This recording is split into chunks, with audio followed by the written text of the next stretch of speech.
Yo, I hit the jeweler, got some goals. I sold a little weed, but I could never sell my soul. And when I'm in LA, you find me out in Lil Toe. Come a vocal with my ramen, I'ma need another bowl. Let's go.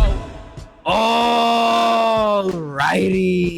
Manong Jireh back at it again with a brand new usapang video update video mga kaunggoy, basta yon. So this is about Alak tutorials and uploads on this channel. Basta future uploads, current uploads, upcoming uploads, alam niyo na yon mga kaunggoy. So sa tingin ko, nagtataka kayo or parang gusto nyo malaman kung ba't ang dami naming mga halo na payaman. And parang kumukonti ata ang aming mga local mixes. That is why yung mga payaman drinks, kung napapansin nyo, parang per shot lang ang ginagawa namin. Nakikita nyo yung mga ounce-ounce, tas konting servings ng alak, hindi katulad ng local mixes na iisang pitchel. Ha? Isang pitchel? Sa tingin mo kaya namin ubusin yun?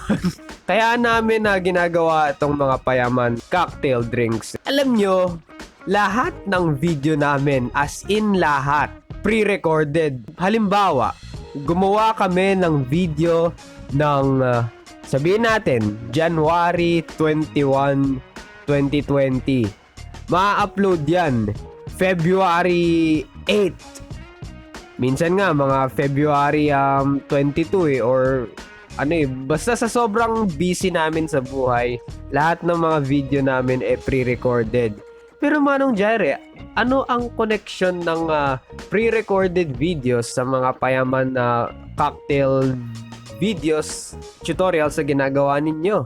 Yung payaman cocktail videos namin alam nyo yun, since small servings, nagagawa namin to. Halimbawa, sa isang araw, 5 videos ang nagagawa namin sa isang alak. Kasi sa isang alak, maliliit na servings pero ang daming mga mixes. Pero kasi nga, small servings equals maraming mixes, marami kaming paggagamitan na halo pag small servings. Ayun. Kaya parang mas napaparami ang mga payaman mixes namin kasi nga this February and mid-January, actually nangyayari na ngayon sa mid-January super busy namin mga kaunggoy, kaya lahat ng mga requests nyo sa comments, yung mga kinomments yung mga kinoment yung mga mixes para sa next Alak tutorials, hindi namin agad magagawa kasi nga super busy namin sa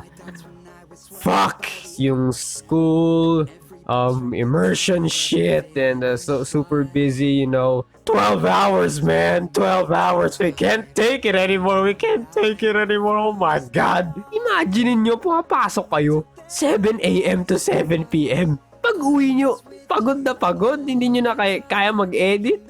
Hindi nyo na kaya mag-shooting ng Alak tutorials. Meron kaming isang araw na dun namin shoot ng sagad. Parang ang dami naming sinut sa loob ng araw na yon, and which is yung sa loob ng isang araw 5 mixes, or meron nga one time, hindi ko alam kung kailan yun, pero na-shoot na namin yun sa loob ng isang araw 6 halo ang nagawa namin. So ang gagawin namin, lahat ng mga halo na yun is-spread out namin throughout these days, weeks, kasi nga super busy namin this coming January and February sa school.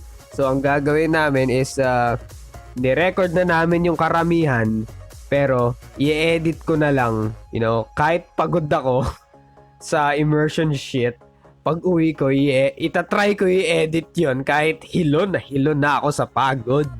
So gagawin namin yon. So sana maintindihan nyo mga kaunggoy, yung mga requests nyo, yung mga request nyo sa iba't ibang video, hindi namin agad magagawa kasi nga super busy. And don't worry, the last day of our busyness is either Feb 14, 15, 16, 17, ewan ko, within those days. So ayun, dahil sa pagka-busy namin sa school and immersion shit and sa sobrang pagod and all that shit,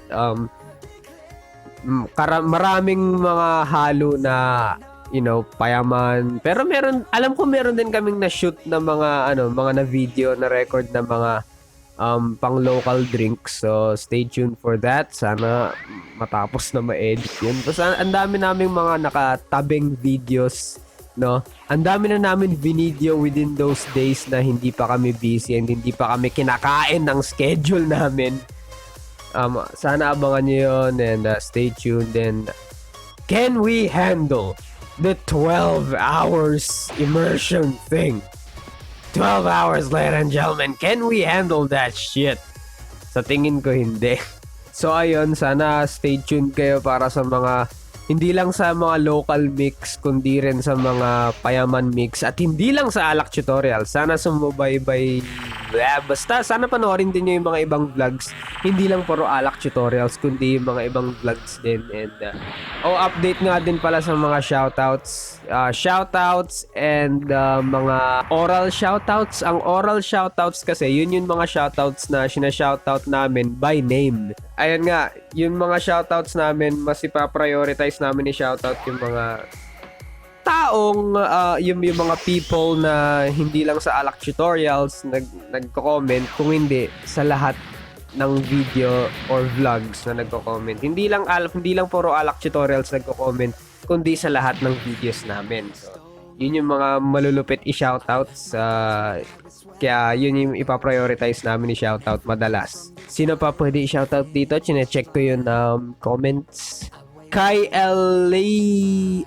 Elisa Mercedes. Sana tama yung mga sinasabi namin. Still watching this one. Heart. Colin Dominguez. Sa loob ng museum na yan, magkaka-trust issues ka talaga. Sobrang lupit ng mga paintings. Yes! Napakalupit ng mga paintings dito sa Art in Island Museum. Puntahan nyo rin kung gusto nyo. Shy na Villarosa 76. Ha ha ha ha ha ha. Laughing until the end of the video. Salamat and sa comment and I hope you enjoyed. Kay Veronica Gilner, pang good vibes na vlog. Salamat sa comment once again and yeah, I hope you guys enjoyed yung mga videos namin, ewan ko ba. And sa tingin ko, yun na lang yung mga pag-uusapan natin ngayon, mga kaunggoy. And that's the bottom line because Manong Jireh said so. Like, comment, and subscribe. And I'm signing out.